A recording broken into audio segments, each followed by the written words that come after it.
ఆంధ్రలో నిన్నటి నుంచి ఫ్రీ బస్ పథకాన్ని ప్రారంభించారు. వాళ్ళు గవర్నమెంట్లోకి రావడానికంటే ముందు ఇచ్చినటువంటి హామీలో భాగం ఇది. సూపర్ 6లో భాగంగా వాళ్ళు ఆ రోజు హామీ ఇచ్చారు. దీన్ని సూపర్ 6లో భాగంగా వాళ్ళు ఒక 6 రకాల హామీలను అక్కడ ఉన్నటువంటి జనంకి చెప్పారు. అయితే ఈ ఫ్రీ బస్సుని స్త్రీ శక్తి పథకం కింద, అంటే ఒక్కొక్క స్కీమ్కి ఒక్కొక్క పేర్లు పెట్టుకుంటారు కదా, అట్లా స్త్రీ శక్తి పథకం కింద వాళ్ళు నిన్నటి నుంచి ఫ్రీ బస్ పథకాన్ని లాంచ్ చేశారు.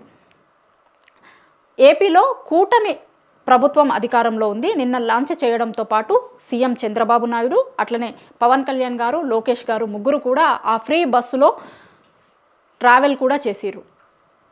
మహిళలందరికీ కూడా దీనిని ఇస్తున్నట్లు, ఎన్నికల ముందు వాళ్ళు ఇచ్చినటువంటి హామీలో భాగంగా దాన్ని నిలబెట్టుకుంటున్నట్లు నిన్న ఆ కూటమి ప్రభుత్వానికి సంబంధించినటువంటి నాయకులందరూ కూడా స్పీచ్లు ఇచ్చారు. అయితే వాళ్ళు ఇచ్చినటువంటి సూపర్ 6 ఏవైతే ఉన్నాయో, సూపర్ 6 అంటే ఏమీ లేదు. ఇప్పుడు తెలంగాణలో 6 గ్యారంటీలు ఇచ్చారు కదా. తెలంగాణలో కాంగ్రెస్ ప్రభుత్వం అధికారంలో ఉంది. అయితే కాంగ్రెస్ ప్రభుత్వం అధికారంలోకి రావడానికి ఆ రోజు ఎన్నికల ముందు వాళ్ళు 6 గ్యారంటీలు ఇచ్చారు. అట్లాంటి 6 గ్యారంటీలు లాంటిదే ఇప్పుడు ఏపీలో వీళ్ళు ఇచ్చినటువంటి సూపర్ 6. వాళ్ళు దానికి ఆ పేరు పెట్టుకున్నారు. ఇక్కడ 6 గ్యారంటీలు ఎట్లయితే పేరు ఉండనో అక్కడ సూపర్ 6 అనే పేరు పెట్టుకున్నారు. సూపర్ 6లో భాగంగా మేము కొన్ని హామీలు ఇచ్చిర్రు. వాళ్ళు మేనిఫెస్టోను కూడా రిలీజ్ చేసిర్రు. ఆ పేరుతో వాళ్ళు ఒక ప్రజాగలం అనే పేరుతో మేనిఫెస్టో రిలీజ్ చేసిర్రు. మేనిఫెస్టోలో చాలా ఇష్యూస్ని ప్రస్తావించారు. దాంట్లో ముఖ్యంగా ఉన్నది సూపర్ 6. ఒకసారి నేను మీకు సూపర్ 6లో వాళ్ళు ఏమేం హామీలు ఇచ్చిర్రు అనేది ఒకసారి చెప్తా. సూపర్ 6లో వాళ్ళు ఏమి ఇచ్చిర్రు అంటే, యువతకు ఉద్యోగాలు ఇస్తాము అని, 20 లక్షల ఉద్యోగాలు ఇస్తాము అనేది. దాంతోపాటు స్కూల్కి వెళ్ళే ప్రతి విద్యార్థికి ఏడాదికి 15,000 ఇస్తాము అని, ప్రతి రైతుకు ఏటా 20,000 ఆర్థిక సాయం చేస్తాము అని, మహిళలకు నెలకు 1,500 ఇస్తామని, ప్రతి ఇంటికి ఏడాదికి ఉచితంగా 3 గ్యాస్ సిలిండర్లు ఇస్తామని, దాంతోపాటు మహిళలకు ఉచిత బస్సు. ఈ ఉచిత బస్సు స్త్రీ శక్తి పథకం కింద ఉచిత బస్సు ఇస్తాము అనేది ఆ రోజు వాళ్ళు అధికారంలోకి రావడానికి ఎన్నికల ముందు ఏపీ ప్రజలకు ఇచ్చినటువంటి హామీలు. అయితే ఆ ఏపీ ప్రజలకు ఇచ్చినటువంటి హామీలను ఒక్కొక్కటిగా నెరవేర్చుకుంటూ వస్తున్నాము అనేది కూటమి ప్రభుత్వం చెప్తుంది. ఎందుకంటే వాళ్ళు ఎన్నికలు అయిపోయిన తర్వాత ప్రభుత్వం ఏర్పాటు చేయగానే పెన్షన్ని కూడా పెంచారు. వాళ్ళు ఇస్తాము అన్నటువంటి పెన్షన్ని మొదటి నెల నుంచే పెంచినటువంటి ప్రభుత్వం అక్కడ ఏపీలో ఉన్నటువంటి ప్రభుత్వం. అయితే మన దగ్గర కూడా ఆ కంపారిజన్ వస్తుంది ఖచ్చితంగా. ఎందుకంటే పక్కన ఉన్నటువంటి రాష్ట్రాలు చేస్తున్నాయి కాబట్టి మన దగ్గర కూడా ఆ కంపారిజన్ వస్తుంది. మన దగ్గర కూడా కాంగ్రెస్ ప్రభుత్వం అధికారంలోకి రావడానికి ఉన్నటువంటి పెన్షన్ని పెంచుతాము అనే హామీ ఇచ్చింది. కానీ ఈ రోజు వరకు పాత పెన్షన్ని అమలు చేస్తున్నారు. ఆ పాత పెన్షన్ కూడా సరిగా ఇవ్వట్లేదు, టైంకి ఇవ్వట్లేదు. ఆ పాత పెన్షన్ కూడా కొన్ని చోట్ల పెండింగ్లు ఉంటున్నాయి. చాలా 2-3 నెలలకు సంబంధించినటువంటి పెండింగ్లు ఉంటున్నాయి. దాంతోపాటు టైంకి రావడం లేదు అనే కంప్లైంట్స్ చాలా ఎక్కువ ఉన్నాయి తెలంగాణలో. కానీ ఏపీలో మాత్రం కూటమి ప్రభుత్వం ఏర్పడినటువంటి రోజు నుంచి అక్కడ పెన్షన్ని అమలు చేస్తున్నారు. చాలాసార్లు కంపారిజన్స్ కూడా వచ్చినాయి. అక్కడ ఏపీలో అమలు చేస్తున్నటువంటి పథకం తెలంగాణలో ఎందుకు అమలు కావడం లేదు, ఏపీతో పోల్చుకుంటే తెలంగాణలోనే చేయడానికి ఎక్కువ అవకాశం ఉండే, కానీ ఇక్కడ ఉన్నటువంటి సీఎంకి చిత్తశుద్ధి లేనటువంటి కారణంగానే ఆ పథకం ఇంప్లిమెంట్ అవ్వట్లేదు అనేటువంటిది చాలామంది తెలంగాణలో ఉన్నటువంటి మేధావులు ఈ రోజుకి మాట్లాడుతున్నారు.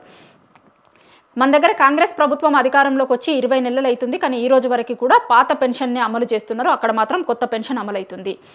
ఇంకొకటి, ఇప్పుడు ఇస్తున్నటువంటి ఫ్రీ బస్సు పథకాన్ని స్టార్ట్ చేసింది నిన్నటి నుంచి. ఆగస్టు 15 రోజు మేము ఫ్రీ బస్ పథకాన్ని స్టార్ట్ చేయబోతున్నామని గతంలోనే వాళ్ళు చెప్పిన దాని ప్రకారం నిన్నటి నుంచి ఫ్రీ బస్ని స్టార్ట్ చేసిరు. స్టార్ట్ చేస్తూ వాళ్ళు ముగ్గురు కూడా, లోకేష్ కావచ్చు, పవన్ కళ్యాణ్, చంద్రబాబు నాయుడు ముగ్గురు కూడా ఫ్రీ బస్ పథకాన్ని లాంచ్ చేసి ఆ బస్లోనే ట్రావెల్ కూడా చేసిరు.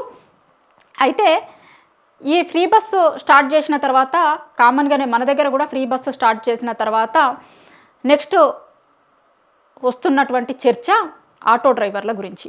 తెలంగాణలో కూడా ఈ పథకం స్టార్ట్ అయిన తర్వాత ఆటో డ్రైవర్లు చేసినటువంటి ధర్నాలు కావచ్చు, నిరసనలు కావచ్చు మనం ఎక్కువగానే చూసాము. ఎందుకంటే ఆటో డ్రైవర్లకి ఇస్తాము అని చెప్పినటువంటి హామీని నిలబెట్టకుండా కేవలం ఫ్రీ బస్సుని స్టార్ట్ చేసిరు. కానీ ఆటో డ్రైవర్లకు కూడా ఆదుకుంటాము అని చెప్పినటువంటి ప్రభుత్వం ఆదుకోవట్లేదు అనేటువంటిది తెలంగాణలో చాలామంది ఆటో డ్రైవర్లు రకరకాల సందర్భాలలో నిరసనలు తెలిపిర్రు. అదంతా కూడా మన కండ్ల ముందు ఉంది. అయితే నిన్న ఫ్రీ బస్సు పథకం స్టార్ట్ కాగానే ఏపీలో కూడా ఆటో డ్రైవర్లు సేమ్ సిచ్యువేషన్ మనకి కనిపించింది. ఆటో డ్రైవర్లకు ఇస్తాము అన్నటువంటివి ఇవ్వకుండా ఫ్రీ బస్సును స్టార్ట్ చేశారు. మేము ఏం చేయాలి అనేటువంటిది ఆటో డ్రైవర్లు అడుగుతున్నారు. ఎందుకంటే ఫ్రీ బస్సు పథకం స్టార్ట్ కావడంతో ఇమీడియట్గా ఎఫెక్ట్ పడేటువంటి వాళ్ళు ఆటో డ్రైవర్లే. ఫ్రీ బస్ పథకం స్టార్ట్ చేస్తే కనుక బస్సులో వెళ్లేందుకే అందరూ ఇంట్రెస్ట్ చూపిస్తారు. ఆటో డ్రైవర్లకు ఉపాధి దొరకదు అనేటువంటిది తెలంగాణలో కావచ్చు, ఏపీలో ఉన్నటువంటి ఆటో డ్రైవర్లు చెప్తున్నటువంటి మాట. దానిలో భాగంగానే నిన్న ఆల్రెడీ వాళ్ళు నిరసనలు కూడా తెలిపిర్రు.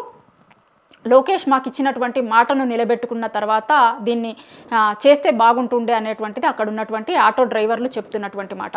పథకాన్ని ఎవరు తప్పుపట్టడం లేదు, కానీ ఆటో డ్రైవర్లకు కూడా ఇచ్చినటువంటి హామీని నెరవేర్చాలి, హామీని నెరవేర్చిన తర్వాతే చెయ్యాలి అనేటువంటిది అక్కడ ఉన్నటువంటి ఆటో డ్రైవర్లు కూడా చెప్తున్నారు. ఎందుకంటే తెలంగాణలో ఆల్రెడీ ఫ్రీ బస్సు పథకం ఇంప్లిమెంట్ అవుతుంది. ఫ్రీ బస్ పథకం ఇంప్లిమెంట్ అయిన తర్వాత ఇక్కడ ఆటో డ్రైవర్లు చాలామంది నిరసనలు, ధర్నాలు తెలిపిర్రు. కొంతమంది ఆత్మహత్యలు కూడా చేసుకున్నారు. మనం చూసినాం వాటన్నింటిని కూడా. ఎందుకంటే గిరాకీ లేక ఆటో డ్రైవర్లు అందరూ కూడా వాళ్ళకి ఇస్తాము అనేటువంటి ఇది ఇవ్వక ఫ్రీ బస్సు స్టార్ట్ చేయడంతో ఇక్కడ కొంతమంది ఆటో డ్రైవర్లు ఆత్మహత్యలు కూడా చేసుకున్నారు.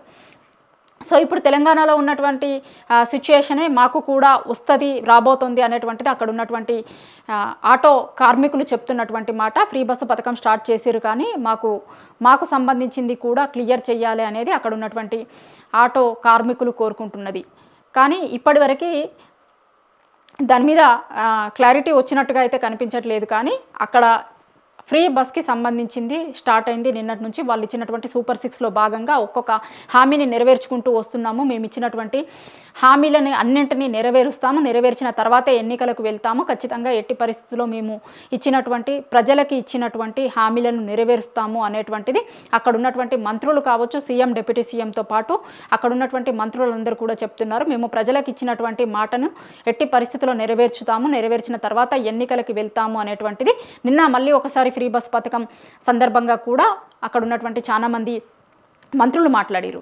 సేమ్ ఇదే ఇప్పుడు కంపారిజన్ తెలంగాణలో కూడా వస్తుంది. తెలంగాణలో ప్రభుత్వం అధికారంలోకి వచ్చి 20 నెలలు అవుతుంది, కానీ వాళ్ళు చెప్పినటువంటి 6 గ్యారంటీల విషయంలో ఇప్పటివరకు ఉలుకు పలుకు లేదు.